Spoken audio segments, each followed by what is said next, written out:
hati kita. Sehingga banyak saudara pernah nggak melihat orang ketika dia dicemooh, dia direndahkan, dia diabaikan, tapi dia tetap tenang. Kenapa? Karena hatinya dijagai oleh Tuhan. Dijagai oleh Tuhan. Jadi kalau kehidupan kita ini ada yang kegelisahan, ada kemarahan, ada ketidakterimaan dalam segala sesuatu, firman Tuhan berkata, hai anakku, berikan hatimu kepadaku. Kenapa kita mengalami yang saya katakan tadi, kemarahan, kekhawatiran, kesulitan, dan kita tidak terima dalam hidup kita? Karena hati kita jaga dengan diri kita sendiri, sehingga kita tidak mengalami perjalanan di dalam Tuhan, perjalanan bersama dengan Tuhan. Kita tidak senangi jalan-jalan kita. Kenapa aku seperti ini? Kenapa keadaan seperti ini? Karena hati kita belum dengan Tuhan. Kalau hati kita serahkan sama Tuhan, firman Tuhan dikatakan, maka matamu senang dengan jalan-jalanku. Artinya semua yang Tuhan kasih kepada kita akan kita senangi. Allah tuh bekerja dalam segala sesuatu untuk mendatangkan kebaikan, tapi kita nggak menerima itu. Makanya saya katakan, bagaimana supaya kita berjalan menikmati perjalanan bersama dengan Tuhan? Belajar untuk menerima, belajar untuk menerima segala hal di dalam Tuhan. Dalam terpuruk pun belajar untuk menerima bahwa dalam hal itu aku diajar dan dididik. Dalam hal keadaan yang tidak disenangi pun kita belajar untuk menerima. Tapi hati kita tetap kepada Tuhan.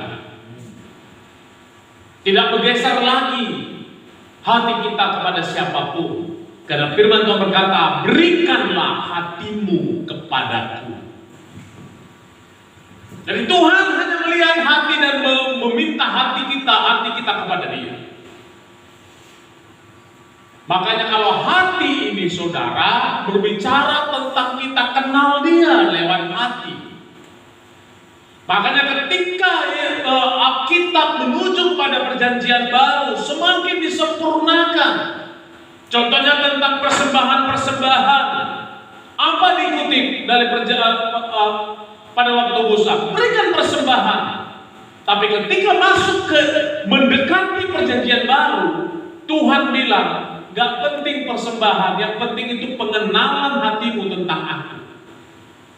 Pengenalan hatimu. Kau memberikan persembahan tapi kau tidak kenal aku. Pengenalan. Pengenalan itu tidak pakai pikiran, tidak pakai metode, tapi pengenalan itu dari hati ke hati. Jadi kalau kita ada persembahan, ada ini bagus, tetapi apakah kau kenal dengan apa yang kau berikan? Kepada siapa kau berikan itu? Ketika kau mengangkat pujian itu kepada siapa? Ketika kau memberikan sesuatu, melakukan sesuatu di gereja ini, lakukan itu untuk siapa? Apakah untuk pendeta, untuk gereja, untuk supaya dilihat orang? Untuk Tuhan. Seluruhnya untuk Tuhan. Karena hati kita sepenuhnya sudah kita serahkan kepada Dia. Kalau kita terjadi demikian, bukankah kita menjalani hari-hari kita dengan segala kenikmatan-kenikmatan yang diberikan Tuhan, walaupun secara dunia begitu sulit, tetapi ketika hati kita kepada Tuhan, Tuhan sendiri yang menjaga hati kita itu. Amin. Tuhan akan membuat hati kita nyaman. Walaupun dalam keadaan suasana kita mungkin dalam dunia tidak nyaman, tapi hati kita tetap nyaman. Makanya firman Tuhan berkata, aku memberikan seperti yang tidak dunia berikan, yaitu apa? Damai sejahtera. Jemaat ini harus perlu dengan tetap damai damai sejahtera.